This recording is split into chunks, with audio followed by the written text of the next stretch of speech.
భద్రాచలం శ్రీ సీతారామచంద్రస్వామి ఆలయంలో నిత్య కళ్యాణం వైభవంగా జరిగింది.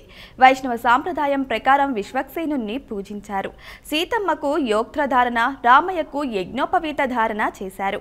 మంగళ వాయిద్యాలు మార్మోగుతుండగా మాంగళ్య ధారణ తలంబ్రాల వేడుక నిర్వహించారు. దర్బార్ సేవ చేశారు. అనుబంధ ఆంజనేయుడు, లక్ష్మీ తాయారు అమ్మవారిని దర్శించుకున్నారు.